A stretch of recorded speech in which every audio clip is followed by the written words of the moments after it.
Thanks so much for joining us for the Project Spectrum webinar, Better Understanding of CMMC Level 2 Requirements. My name is Rick and I work with the Project Spectrum outreach team. But before I get started and before we start presenting, I want to introduce Mr. Kareem Sykes from Project Spectrum. Kareem is going to give you just a little bit of background on Project Spectrum. So Kareem, go ahead and take it away, sir. Roger that, Rick. Thank you very much. And again, I want to welcome every one of you, all 219 and counting, at present to this Project Spectrum webinar regarding better understanding of CMMC Level 2 requirements. Obviously, something that is certainly top of mind for many that are either already in the defense industrial base or looking to join and gain contracts pursuant to the attending requirements that have been made effective as of 16 December of 2024. And so with that, again, I want to welcome you all. I think this will be an extremely informative webinar, particularly for those who are looking for a little bit more clarity around CMMC Level 2. I want to just let you know that we're excited that you're here, and we have a number of outreach efforts that are underway. Not the least of which is increased presence, both in terms of our webinars, but also our cyber circuit series, where we bring in industry professionals from within and around the DIB to share best practices, certainly with a cybersecurity related focus, but for small businesses in general is the idea there. With that being said, again, thank you very much for taking out your time to join us. I think you'll find this extremely informative, and we'll see you on the other end. Rick, I'll pass it back to you. All right, thanks very much, Kareem. And just for those of you who've never seen me before, I've done a few of these webinars. I work with the Project Spectrum Communications and Outreach team. And of course, we're all here with Project Spectrum, which is a U.S. Department of Defense recognized cybersecurity awareness initiative. We offer the resources, training, and tools toward increasing cybersecurity awareness and hygiene for small businesses. So that's enough about me, because this is not about me. This is about you. This is about CMMC Level 2. And so we want to get into that. Now, just want to add a few housekeeping items. Want to make sure that you understand your microphones and your cameras, like I said, are off. So we want to make sure that you keep yourself muted. Make sure you see how your name is displayed for others to see. And if you have any questions, you could place those in the chat, or you could place them in the Q&A box. We have other members of the Project Spectrum team that are here to help answer those questions for you, address anything. And we're going to review and answer them as time permits, just making sure that you understand that we are monitoring everything. So please try to keep the decorum high. Please try to make sure that you're not just promoting yourself. Obviously, we're here to learn more about the subject matter than we are to self-promote. So just wanted to pass those things along. So let's go ahead and jump in. So today we're going to have this presentation that is hopefully going to educate you as to why CMMC compliance is becoming a mandate, and discuss the path to CMMC Level 2 certification. So we're going to take a look at the current threat landscape, because we need to show you where we are today so that you understand where we don't want to go any worse, don't want to go any further down that rabbit hole. Then we're going to make sure that you understand that your data enables you to identify the level of compliance that you require in order to do business with the Department of Defense. Now, depending on whether your company handles federal contract information, which we call FCI, or controlled unclassified information, that's either CUI or CUI, but I'm just going to call it CUI since FCI doesn't have a cool little way of saying that. Now, how can Project Spectrum assist you? Throughout this webinar, we're going to teach you how the expertise and educational resources that Project Spectrum brings to the table, how they're going to be able to help you, how you can access them at no cost, and then hopefully become CMMC Level 2 compliant. So let's take a look at the current threat landscape. For those of you who don't understand just how dire things can be sometimes, you have to understand that the DIB is under attack. It's under attack constantly. And small businesses are right there on the front lines. Why are they right there on the front lines? Well, we're going to talk about that in just a bit. But you could see 43% of all cyber attacks target those small and medium-sized businesses. Only 28% of those businesses actually have plans to mitigate those attacks. Now, 74% of those breaches are caused by human error. What did they say? Problem exists between keyboard and chair. That's typically what happens. It's typically the human element of things because cyber attacks are getting much more sophisticated. They know how to play on people's trust or the way that we do things, and so they're constantly trying to find ways to get the person involved because that human error is really where those cyber attacks are more prevalent. Now, when you're talking about the cost of a cyber attack, man, this really hits the gamut. It ranges anywhere from $800 to several $100,000 or even more. And that's just the average cost of the cyber attacks.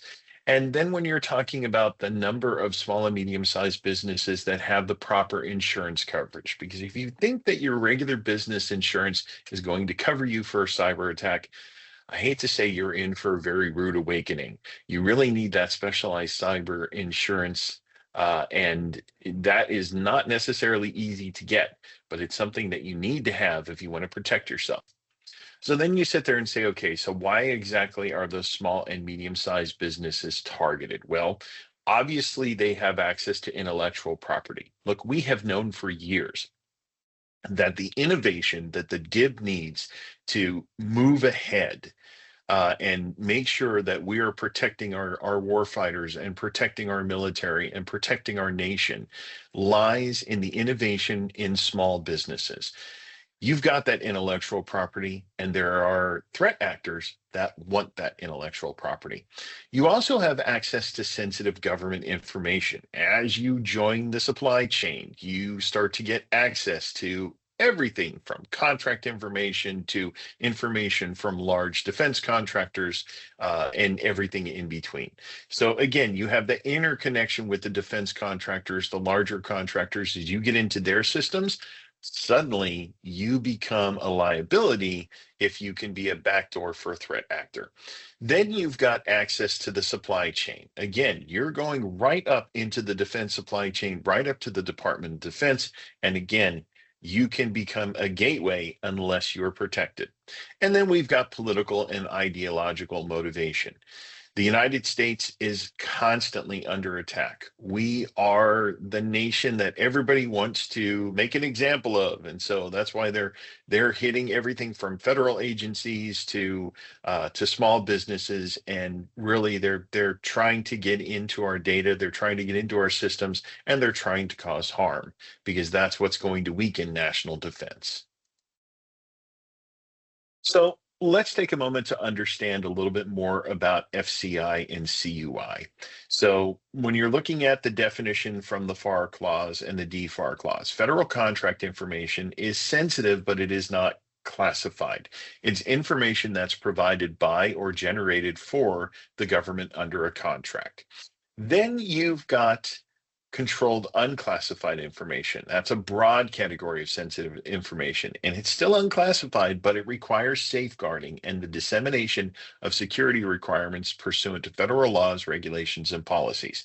So here we give you some examples. Here's what FCI looks like. It's contract information, org charts, process docs, you've got the performance reports, or you've got RFP and RFI responses. Then you've got the CUI examples. This is your proprietary business information. This is where you're going into unclassified controlled technical information. You've got that sensitive but unclassified label. You've got for official use only label, law enforcement sensitive label. Again, these are just a few examples of FCI and CUI, just so you can understand a little better what type of data your company handles. So We've talked before about CMMC Level 1 on a previous webinar, several previous webinars, as a matter of fact. That's the foundational level. That's really basic data safeguarding for only FCI data. CMMC Level 2 is where you're going into that advanced level. This is enhancing data safeguarding for businesses that handle CUI, and that CUI can either be prioritized or non-prioritized for data acquisitions. And that's what we're going to focus on today, CMMC Level 2. So how do you know if you require CMMC Level 2 certification? Well, again, we talked about the difference between FCI and CUI. And then that's really where that line, where you would cross that line into CMMC Level 2. You require CMMC Level 2 certification if you process, store, or transmit data that, again, is labeled as CUI. When you're talking about processing, the CUI can be accessed, entered, edited, generated, manipulated, or printed on your system. You're talking about storing it. This is where it's inactive or at rest. It's in electronic media, in your memory, in physical formats such as paper documents. And then you're talking about transmitting. This is where you're sending it from one asset to another asset, whether it's physically or digitally. That's how you know whether or not you need CMMC Level 2 certification. So when you're talking about CMMC Level 2, you're talking about a bifurcation or split that occurs between the DIB contractors that either handle prioritized and or non-prioritized CUI data acquisitions. So when you're talking about split A, the non-prioritized, this is the less sensitive CUI data.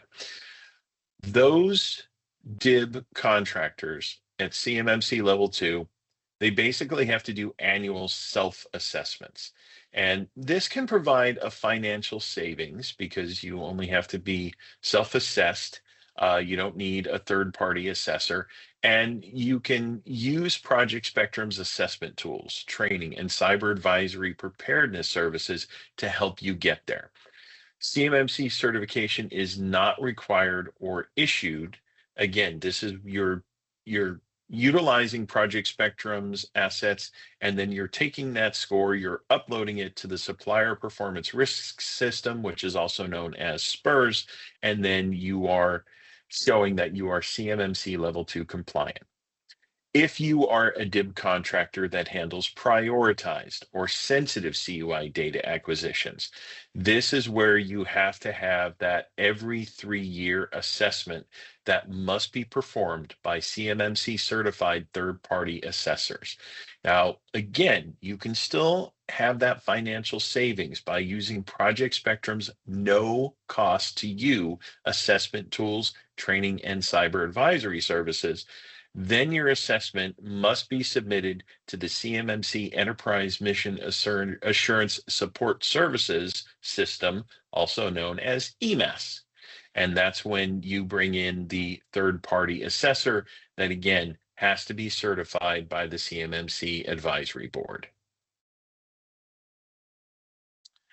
So when you're talking about CMMC Level 2, if you've heard of NIST 800-171, they are very much directly aligned. The practices and controls that are associated with CMMC Level 2 compliance, the simplest way to look at that is to check your alignment with NIST 800-171, and you can do that utilizing Project Spectrum via a self-assessment. There are 110 security requirements for CMMC Level 2, and they are directly derived from NIST 800-171. The differentiator, though, between NIST 800-171 compliance and CMMC Level 2 compliance is that the latter may require an independent third-party assessment. So taking a closer look at CMMC Level 2, it's significantly more complex than CMMC Level 1. If you've achieved Level 1 compliance, congratulations. That's certainly a feather in your cap. But Level 2 is not just a tiny step up. It's kind of a leap up because there are some key differences here. So again, at CMMC Level 1, you've got 15 selected requirements that are listed in NIST 800-171A Revision 2. At CMMC level 2, you have to adhere to all 110 requirements that are listed in that publication. Then with CMMC level 1, again, you're certified through your annual self-assessment. At CMMC level 2, you could be, if you're at non-prioritized, utilizing that annual self-assessment. But if you are handling that prioritized data, that's where you have to get the every 3-year assessment by that certified third-party assessment organization. And I love saying this acronym because it makes me think of Star Wars. I'm sorry, that's an old joke, but it used to really crack people up years ago. It's the C3PAO. Try saying that 5 times fast, however. So when you're taking a look at those controls, it's all within 14 domains of CMMC level 2. And here are all 14.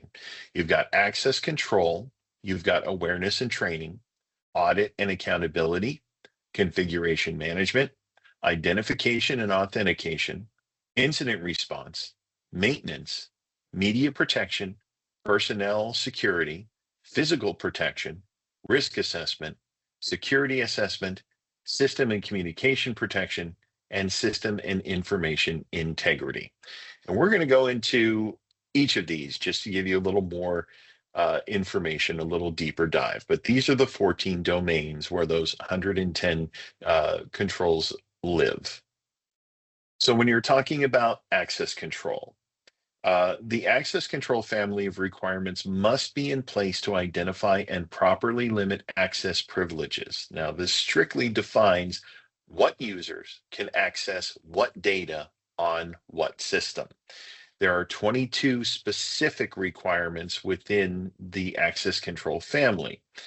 And the specific requirements in the family enforce critical security concepts, including limiting unsuccessful login attempts, implementing the concept of least privilege, defining or limiting remote access policies. And then you've got other critical elements that are there to reduce the possibility of unauthorized access. So that's all about access control. Next, we have awareness and training. There are 3 awareness and training requirements that cover training and support of all personnel. You need to ensure that they're capable of executing their role on your path to achieve CMMC level 2 compliance. Now, there are only 3 specific requirements within this family, so a few less than previous, the previous domain, but those specific requirements should guide your company's establishment of a training program. You need to make sure that you're educating your users. They need to know that threats are legitimate and persistent, and that they're being targeted pretty much at all times. You need to provide training specific to a user's role within the company. And then you need to understand the concept of an insider threat, because insider threats do happen. Sometimes it's on purpose, sometimes it's not, but insider threats are there, they are prevalent. You want to learn more about that? We have got the training materials for you. When it comes to audit and accountability, these requirements ensure that you are able to fully understand system infrastructure and account for all devices within your infrastructure, as well as all activity within your infrastructure.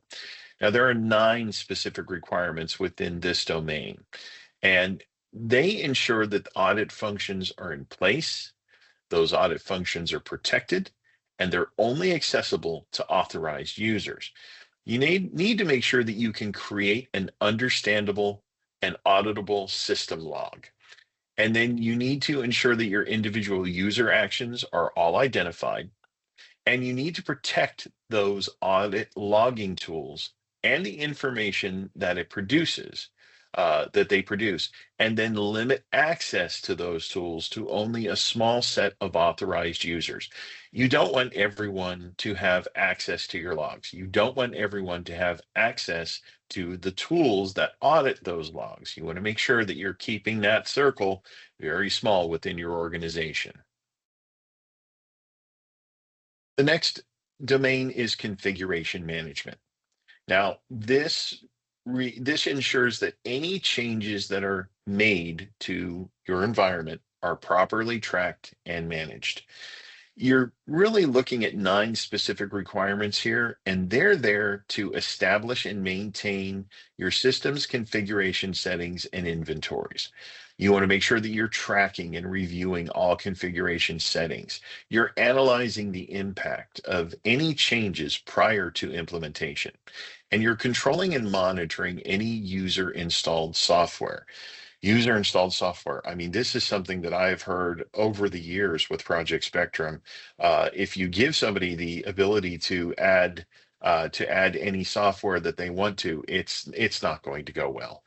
You want to make sure that you're limiting that as much as possible. The next domain talks about identification and authentication.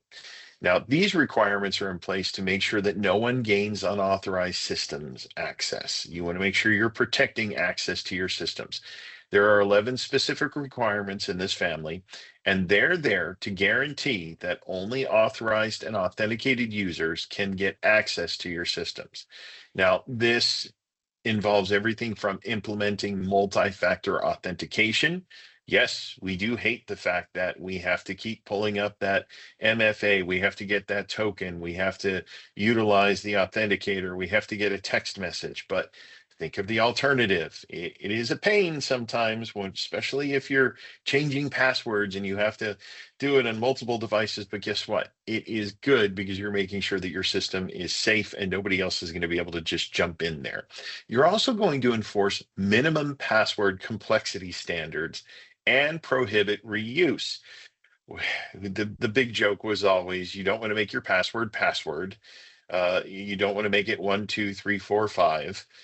And if you do something silly like that, you don't want to keep reusing it. You want to try to make your passwords complex. You want to try to make sure that you're using different passwords because sometimes those threat actors can get lucky and guess them, and you want to make sure that you're using something complex and something different each time you change your password. Then you also want to make sure you're enforcing the account deletion activity for any inactive users.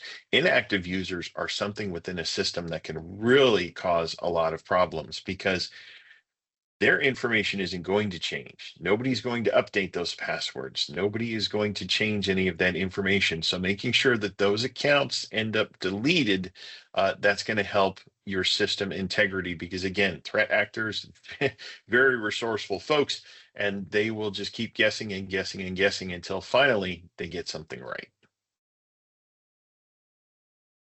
The next domain is incident response. Now, these requirements, they exist to ensure that your organization has that plan in place to guide your recovery actions in the aftermath of a security incident or breach. We're always about prevention, but sometimes prevention doesn't work.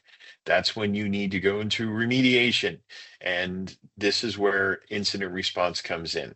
You've got 3 specific requirements in this family, and these controls exist to ensure that you can recover, mitigate damage, and restore your operations after a breach occurs. So it's really about having that recovery plan in place before the breach. You really want to do that. You want to have it before, not after, because after is going to be problematic. You need to make sure that you identify whoever needs to be contacted immediately in case an incident happens. And then you want to make sure that you're taking all of the proper steps to track, document, report, and learn from any incidents that occur. Because again, we hope that they don't, but if they do, you want to make sure that you have the plans laid out so that you know what your next steps are going to be. Then we have maintenance, the next domain. These requirements are intended to secure your systems when malfunctions occur, because again, it might not be a threat actor. It might just be something within your infrastructure that goes wrong. And that's where maintenance comes in. You've got 6 requirements that comprise this family, and these requirements exist to guide you how to perform maintenance on your organizational systems. every time you have to maintain a system, every time you have to implement a fix or a change, you need to make sure that you're able to enforce policies and controls while you're conducting that maintenance. You want to make sure that you're sanitizing your equipment of CUI if you need to send it off-site for maintenance. That break fix procedure where you take your computer, whether it's to Geek Squad or whether it's to a reseller or whether it's to an authorized service depot, you want to make sure that that device is sanitized before you let somebody else go poking around that device. And then you also want to make sure that you're ensuring control and veracity of all the tools that are used in systems maintenance. I can't tell you how many times when you're talking about maintaining a system, sometimes it's as simple as Google Chrome. You have that, oh, new update available up in the upper right-hand corner of your Chrome window, and you're sitting there saying, that's cute, but I'm going to do that later. What you don't understand is that's really part of system maintenance. So you need to make sure that you're doing that. That's just a simple example of making sure that you are utilizing the tools that are necessary to maintain your system. When you're talking about the media protection domain, the requirements that are associated with media protection, they're there to ensure the protection and proper disposal of any media content. Now, there are 9 requirements within this family, and they exist to guide how to maintain your system, your organizational system, by enforcing that any media containing CUI is properly sanitized prior to disposal. Again, you've got that laptop or you've got that network device that goes down and you're going to get rid of it, you're going to replace it, you're going to upgrade it, you've got to make sure that you wipe it properly. You need to make sure that any media containing CUI has that access completely limited to authorized users only. Then when something is in transit, whether it's physical transit or whether it's virtual transit, you need to make sure that you're protecting that CUI. And then you've got to make sure that all media containing CUI is clearly and properly marked. You want to make sure that CUI is on there somehow to make sure that whoever is receiving the information understands that it is CUI, and they need to take the proper steps to protect it as well. The next domain deals with personnel security. Now, these requirements are intended to protect CUI data during transitions in employee status. Now, there are only 2 requirements comprising this family, and they exist to safeguard CUI from unauthorized access. You want to make sure that all individuals that access CUI data are properly screened and that they undergo background checks. And then you want to make sure that the protection of CUI during times of personnel transitions, such as transfers or new hires or layoffs, you want to make sure that that's in place. Somebody gets laid off, you want to make sure that you're limiting that system access almost immediately, if not sooner. Somebody is coming on board, you don't necessarily want to give them access to everything until they're ready to handle it. Someone transfers from one position to another. Again, you want to make sure that they're only accessing the data that they need to for their current role, not for a previous one.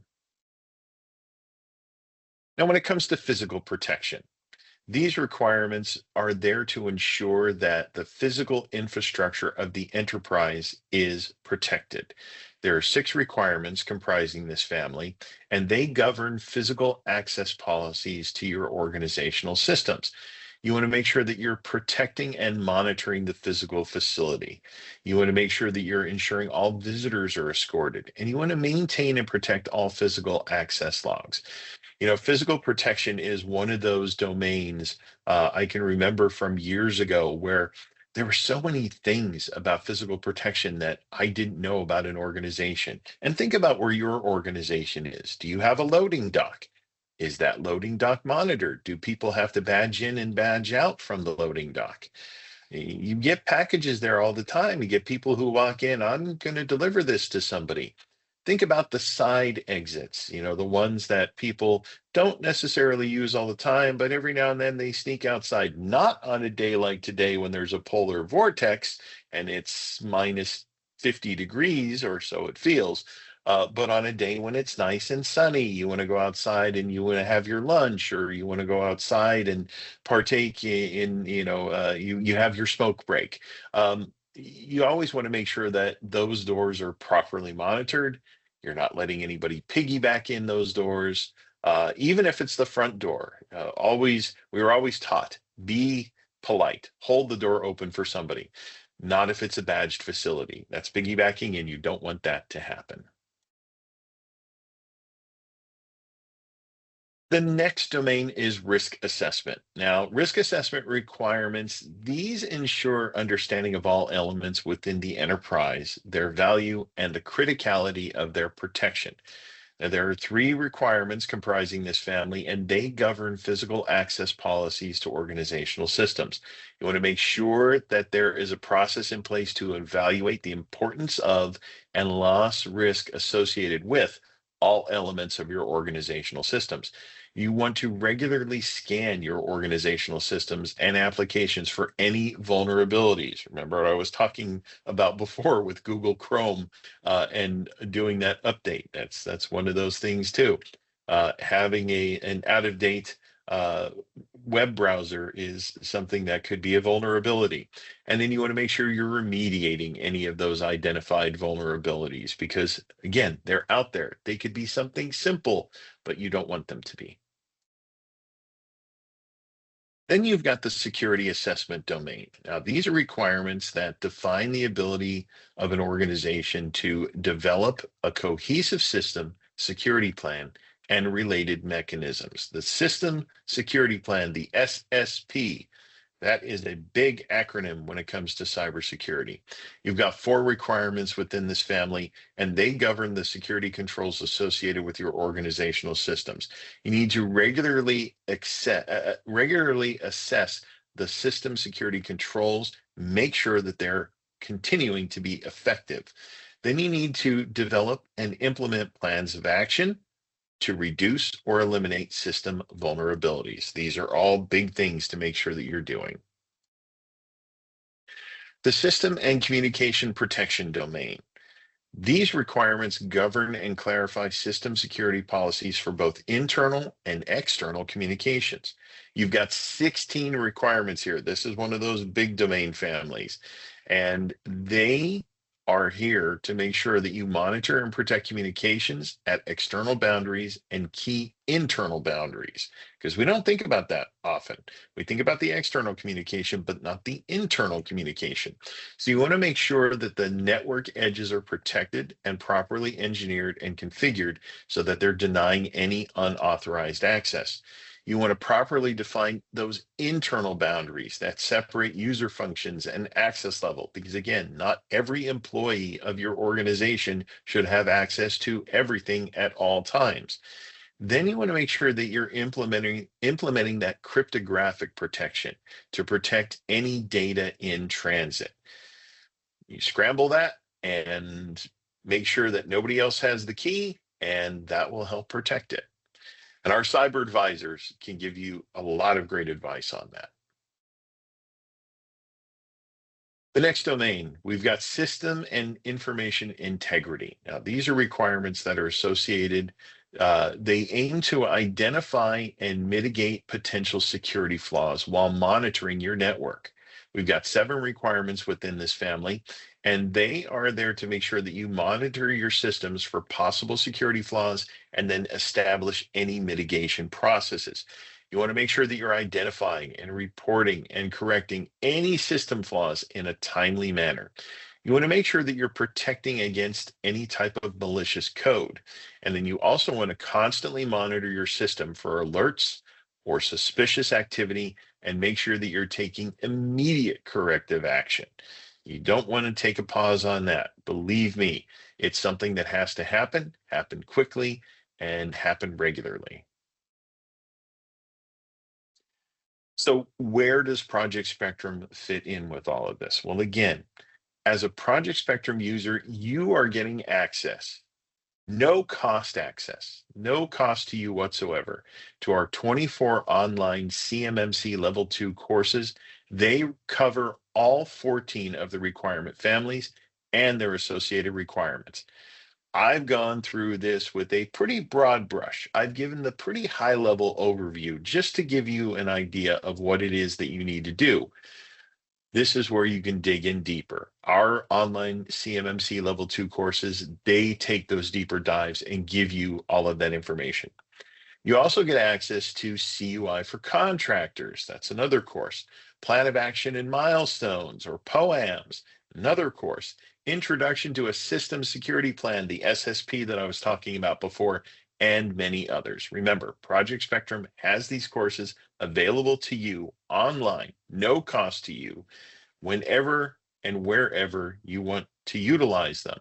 You can be on any internet connected device, anywhere in the country, and make sure that you are able to access that information whenever you want to do it, whether it's early in the morning, late at night, or during the day. So when it comes to becoming CMMC Level 2 compliant, there are a few steps, and we help you each step of the way. Step 1 is to conduct that CMMC Level 2 self-assessment. Take a look at the web portal on projectspectrum.io. Locate that amazing self-assessment tool. It produces a findings report. We then have a scoring methodology that's used to produce an assessment score. Your organization can use the findings to report, use that findings report to begin your gap analysis and then identify any control results. You can identify gaps, identify anything within the report that is a not met or no status. You're going to want to know these things. You need to know where you stand now in order to know where you want to go later. Then from there, you can review Project Spectrum's micro lessons and our online courses, and then make sure that you are aligning gaps with any CMMC Level 2 requirements. Again, we have that information available for you all through that self-assessment. Step 2, once that self-assessment happens, this is where the gap analysis comes. You see where you are now, where you need to be, and you try to bridge that gap. You can leverage the self-assessment output to identify your shortcomings and then begin your gap analysis, identify the control results, anything that has a not met or a no status. This is where you bring in Project Spectrum. We have our CMMC Level 2 educational materials. You can also consult with one of our fantastic cyber advisors, and you can make sure that you, again, are aligning those gaps with all of your CMMC Level 2 requirements. Step 3, when it comes to becoming CMMC Level 2 compliant, is to create that SSP. Now, after you have the gap analysis and then you review all of our no cost to you educational materials, you meet with your cyber advisor. That's when you're prepared to develop your remediation plan, which is your security system plan, or SSP. An effective SSP does all of the things that are listed here. They prioritize the gaps, they conduct a risk assessment, they set clear objectives, they make sure that the action items are properly listed, they determine the resources needed to achieve everything. You're establishing those realistic timelines. And this is one thing that I will tell you, cyber advisors will always tell you, make sure that those timelines are realistic, because if you say, oh, I can have this done in a week, but it's really going to take 6 months, you're not doing yourself any favors. Document all of your remediation efforts. You test and validate the information, and then you determine whether or not you are making continuous improvement to where you need to go. Step 4 is developing a plan of actions and milestones. We call that a POAM. Once you have that POAM developed, you need to follow it. This serves as your blueprint. This tells you how to fill any gaps that you've identified. It outlines all of those detailed steps to remediation, and ultimately, it gives you the formal plan to successfully achieve CMMC Level 2 certification. So, easiest thing to do as you're developing that POAM, talk to your cyber advisor. They will advise you about the best practices that you need when it comes to developing your POAM. We have, of course, our no-cost Project Spectrum course on developing a POAM. That's going to help you as well. Once you develop the document, start to refine it, because where it starts is not where it needs to be. You need to continually work on that. And then once you have refined the document, you get it to where you need it. You need to follow the steps outlined in that POAM and make sure that you're improving your overall cybersecurity hygiene and meeting your required level of CMMC compliance, which for our purposes here is CMMC level 2. After you've done all of that, that's when you reconduct the level 2 self-assessment. Again, this is a no-cost tool to you on the Project Spectrum website. You go into your portal, you go to the self-assessment tool, and then you once again evaluate your system security. You're going there to show that you have taken all of the steps necessary to achieve CMMC level 2 compliance. If there are any that you're missing, you don't have to start the process all over. We call it recursive. You're going back to one of the steps within the process, but hopefully this time around, you're getting everything that you need. You're evaluating those post improvements, those actions after you've taken the improvements, and then you're determining if you are either compliant or if there are still steps to take. And then step 6. This is where you choose your CMMC third-party assessor organization.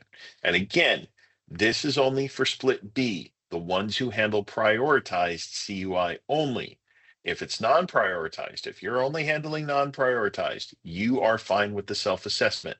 If you are in the other part where you have the prioritized CUI, this is where you need to have that third-party assessment. Now, Project Spectrum can help you prepare for that assessment, but we don't conduct them. We get asked that all the time. Can you just conduct the third-party assessment for me? No, sadly, we cannot. What you have to do is you have to visit cyberab.org/marketplace. This is where you're going to find a complete list of accreditation resources, and this is where you can find your third-party assessor. If you have to go that route, you take step 7. You then prepare your documentation and evidence. Having that proper documentation shows that your organization has implemented and is following the required security controls. All of your documents need to be in a final form. Examples of documents that can be used as part of the documentation evidence are your policies, processes, and procedures documents, any plans and planning documents, system, network, and data flow diagrams, system, network, and data configurations, and all of your training materials. And again, if you're struggling with identifying those policies and processes and plans and security controls and documentation and all that other requirement stuff, the Project Spectrum Cyber Advisors are here to assist with your journey at no cost to your organization. We are here to help you. Make sure you're reaching out to us. If you are non-prioritized CUI only, this is where you jump to this step. You upload your results to SPURS. Remember, you didn't have to go through a third-party assessor. You have your self-assessment scores. All you need to do is conduct that basic assessment, produce that score, and upload it into SPURS. SPURS is DoD's authoritative source for supplier and product performance information. We can give you the website for SPURS. We can make sure that you have everything in order before you log on to the system. It is a procurement integrated enterprise environment, so you need to have access. You have to have access to the application, and then your score obtained from Project Spectrum's self-assessment tool, that's what you're going to upload into SPURS. And then contracting officers and their representatives, they're going to go in and they're going to verify that your assessment score is in SPURS and it meets the criteria. For those of you who are on the split B and the prioritized CUI only, you're going to make sure that you're uploading results to EMAS. Now, for contractors that handle that prioritized CUI, this is again where you have to have the third-party assessment, and then that score from your C3PAO is uploaded into the EMAS system. And again, we can point you in that direction and help you log into that system. We can tell you what you need to do. So what do you do once you've achieved CMMC Level 2 certification? I'm done, right? Please remember, cybersecurity is not a destination, it is a journey. Once you've achieved Level 2 certification, you need to make sure that you're maintaining compliance and you're preparing for recertification. Again, if you are on the non-prioritized side, it is every year an annual self-assessment. If you're on the prioritized side, it is every 3 years a third-party assessment. So what you're going to do is you're going to operationalize and maintain your compliance, continually monitor your network activity, make sure that your related documentation is constantly being updated, and periodically perform those self-assessments. Make sure you're still in compliance. Never want to wait until the absolute end. You need to have that assessment score done next week, and you're going to wait until the very last moment. You don't want to do that. Try to do it early or try to do it regularly, again, just to make sure that you're staying compliant. You enhance your incident response and risk management. Now, you've got those response plans, go ahead and test them. Perform risk assessments, verify your backup and recovery processes. Send someone an email and say, hey, click on this link, and have the link go to a sign that says, you shouldn't have clicked on that link. It is one of those things that we try to do. We're constantly trying to make sure that people remain educated and they remain top of form when it comes to protecting their data and their devices and your integrity. Your employee training and awareness, offering that ongoing security training and annual compliance training. Now, I know here at Project Spectrum for a while there, we were watching these really cool videos. It was like a mini series where it was all about threats. It was about people trying to break into other people's data, and it was entertaining. I have to say, it was very entertaining. We all kind of liked it, and so again, there are resources out there. Project Spectrum, certainly our cyber advisors can help you figure out what it is that you need to do to talk to your employees, to talk to the people within your organization, and make sure that everybody continues to stay ahead of the curve. Now, again, you're going through and you're maintaining your compliance, preparing for recertification. You've got a few more things to look at. You've got your vendor and supply chain management. Every vendor that you utilize and everybody that you then sell to, make sure that you're formalizing agreements with any of those organizations and monitor their compliance. Because again, if you're compliant, but you're giving a vendor access to a system of yours, this is something you want to make sure that they are complete, that they're understanding they need to be cybersecurity compliant as well.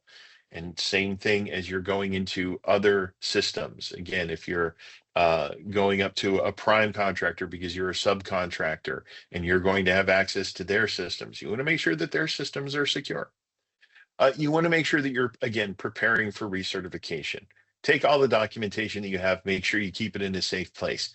Track its expiration date when it comes to your certification, and make sure, again, especially if you're somebody who has to get that third-party assessment, you're engaging that third-party assessor early in the process. Do not wait till the last minute. When should you begin recertification? Well, here it says begin 12 months prior to expiration. If you're somebody who's doing that annual self-assessment, that means as soon as you complete the self-assessment, you might want to start, again, continuing to look at things. If you're somebody who's going on the every 3-year third-party assessment, you want to make sure that you are engaging at least a year before you need to recertify so that you have everything in a row when it is time to do so. And then you want to schedule your reassessment with your C3PAO 6 to 9 months in advance. That will help you avoid delays, because again, while we all hope that you're going to go to the C3PAO and everything is going to be fine and everything is going to be perfect, it is better to sometimes plan for the worst than hope for the best. So again, where does Project Spectrum fall within all of this. We have resources for you. We have a lot of resources for you.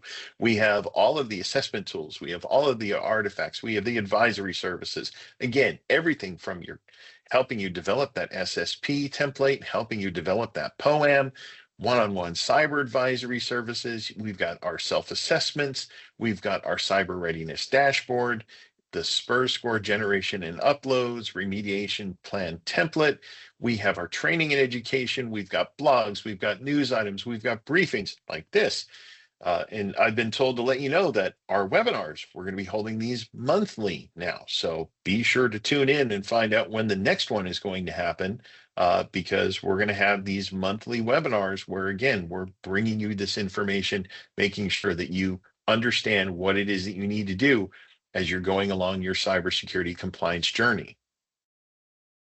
Then you've got the benefits that you get with Project Spectrum. Again, our team of cyber advisors, world class. I know several of them, and they are just absolutely fantastic to work with because they're coming from where you come from, small business.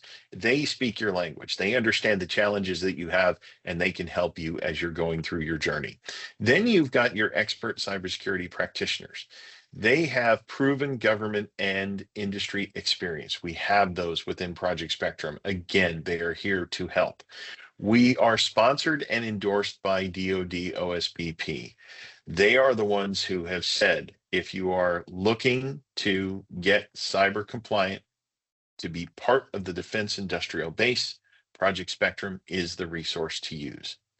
Our tools, training, and resources are self-paced, and they're developed for both novices and experts alike. So if you're a beginner or you're an expert, we have the tools, training, and resources that you need in order to get yourself through. And then, we saved this to last on this list, but it really should be first. All of these are provided at no cost to you. Your organization pays absolutely nothing. And again, we want to make sure that you're taking advantage of everything that we have to offer, our full scope of training courses. We have our micro courses. We have our DIY tools. We have our strategic partnerships, like the one that we have with the DoD Mentor Protege program. And then we've got our community outreach and engagement.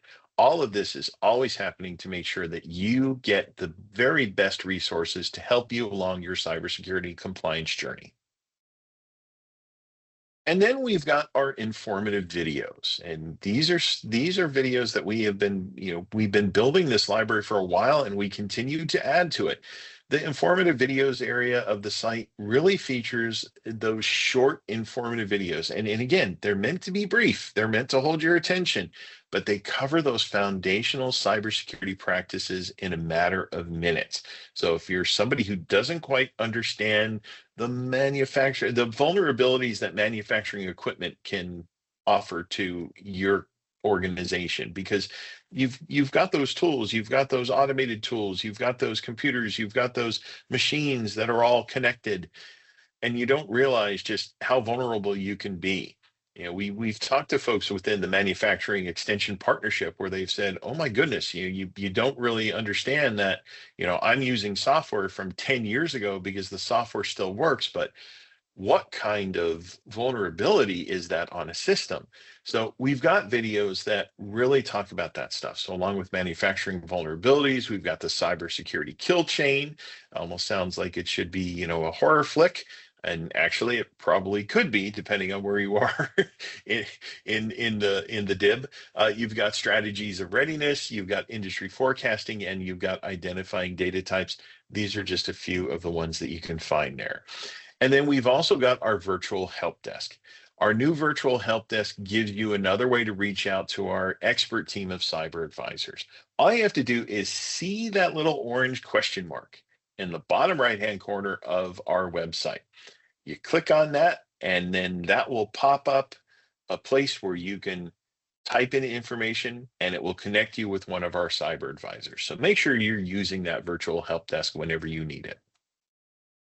Then you've got the pillars of knowledge. These focus on the key areas of cybersecurity. This is a section of our site that features short, informative videos focused on these topics. Again, cybersecurity, Project Spectrum, manufacturers, your data, your business tools, what is CMMC, and then NIST 800-171 that we talked about earlier. All of that information available on the Project Spectrum site. And then when it comes to white papers, our cyber advisors have subject matter expertise that ranges all across the cybersecurity spectrum, no pun intended. Our white papers provide this deep dive and in-depth analysis of critical cyber topics. So I want to make sure that you're understanding that those are up there, they're available, you can view them, you can download them, you can refer back to them. They are there for you. So what's your next step? Well, we want to make sure that you're connecting with Project Spectrum. Again, we have our monthly webinar series and our training webinars. We have our cyber circuits series, and I'm going to talk a little bit more about in just a sec. We have our projectspectrum.io, our website. Go to our website, make sure that you're registered, make sure that you're logging in, make sure that you are looking at everything that's available to you there. You can always reach out to us via email. We have our outreach at projectspectrum.io inbox. We are continuing to monitor that, although I will tell you it is better. This is a little tip. It is better to use that virtual help desk than to use email, because the virtual help desk can sometimes be a little quicker. And then you've got social media. We are available on LinkedIn. We are available on X. We have our YouTube page where, again, we're constantly uploading content. So we want to make sure that you are connecting with us on social media. And that brings us to where we are here in this webinar. And again, we are just about at time. So again, as you've been compiling questions, we've hopefully been answering them. Make sure you're putting them in the chat. Make sure you're putting them in the Q&A panel. We are going to continue to answer those questions. If there is a question that you have asked that you have not had answered, please feel free to reach out to us. Again, visit our Project Spectrum website, use that virtual help desk, email us, connect with us on social media. We are always happy to provide you with that information. And so with that said, I'm happy to give you 2 minutes of your day back, but unless there's something else that we need to cover, this is where I'm going to defer to the Project Spectrum team. Is there anything else that we need to jump into, folks? I think they're all answering questions. Yeah, no, I just want to thank you, Rick, and excellent presentation. And again, for any questions that we were not able to answer, certainly please feel free to forward those to us at outreach@projectspectrum.io. I'm more than happy to do a bit of a dive there and make sure we get you the attending answers, as well as Rick mentioned, the help desk. So certainly utilize that. That gets you directly to our cyber advisement team. We'll be more than happy to answer those questions. Again, thank you so very much for your time, and we look forward to you registering at projectspectrum.io if you have not done so already. Yep, and don't leave yet. Don't leave yet, because we've got one more announcement. I've saved this to the very end, but want to make sure that you understand that our next event is Cyber Circuits. That's going to happen on Thursday, January the 30th at 1 o'clock Eastern Time. We're going to have a guest, former National Security Agency Deputy Director George Barnes. Now, George is well respected for his leadership at NSA and his cybersecurity expertise. He's going to be discussing the current threat environment, the vulnerabilities of the DIB, and how the national security community works in concert to help protect our nation's critical infrastructure. So again, that is next Thursday, a week from today, 1 o'clock Eastern Time, Cyber Circuits. Don't miss it. You are going to want to be there. Kareem, thanks so much for jumping in today and giving us that overview. Thanks so much to the entire Project Spectrum team for, again, answering questions and moderating. For everyone here at Project Spectrum, we appreciate your time today, and we wish you the absolute best of success on your cybersecurity compliance journey. Have a wonderful day. Thank you. Take care, guys.